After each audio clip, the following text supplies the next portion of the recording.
Uma outra lição da crise financeira é que o volume de reservas deve ser tal que não pare qualquer dúvida quanto à capacidade da nossa economia de enfrentar qualquer turbulência. Em momentos de crise, a aversão ao risco e a fuga para a segurança predominam. As reservas internacionais funcionam como um seguro. Há aqui uma sutileza. Não existe na literatura e na experiência internacional algo como um nível ótimo de reservas. Existem muitas comparações importantes com o nível de importações, com a dívida bruta, com uma parte desta, como a dívida de curto prazo, com o estoque de ativos detidos por não residentes, entre outros indicadores. O que observamos é um resultado mais pragmático. Quando o nível de reserva é percebido como robusto, menor a necessidade de utilizá-las. Como entramos na crise de 2008 com um volume considerável de reservas para aquele contexto econômico, não precisamos utilizar mais do que uma fração para enfrentar as pressões daquele momento. Se o montante de reservas fosse um pouco menor, talvez tivéssemos ter usado um volume muito maior do que de fato usamos.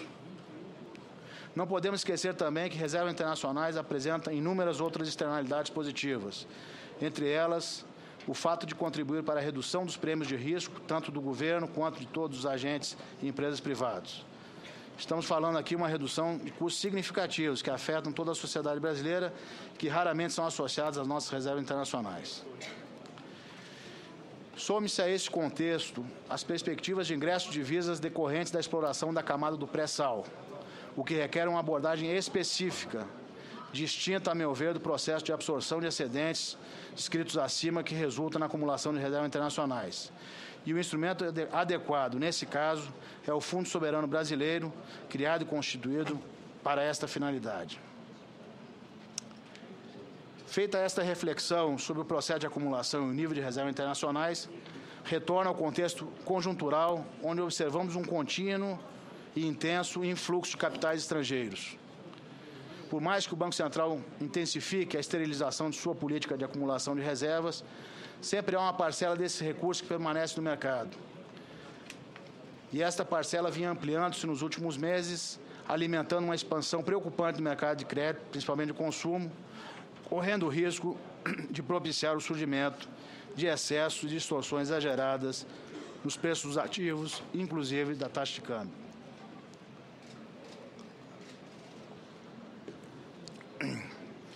É nesse contexto que se inserem as medidas macroprudenciais adotadas pelo Banco Central desde dezembro de 2010, cujo objetivo é garantir a solvência, solidez e principalmente a estabilidade do sistema financeiro a curto, médio e longo prazo.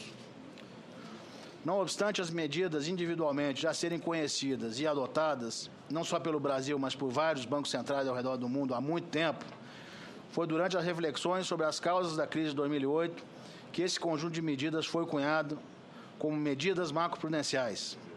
As medidas macroprudenciais visam complementar a regulação prudencial. Isto porque a crise de 2008 evidenciou que a regulação prudencial tinha muitas características essencialmente microeconômicas, focadas na solvência individual de cada instituição financeira. Isso não foi suficiente para garantir a estabilidade do sistema financeiro. Nesse sentido, surgiu o enfoque complementar à regulação prudencial, denominado regulação macroprudencial, cujo objetivo é garantir o equilíbrio geral, a estabilidade do sistema financeiro como um todo, e não somente a adoção de regras de funcionamento prudente para garantir a solvência de uma única instituição financeira. No caso do segmento de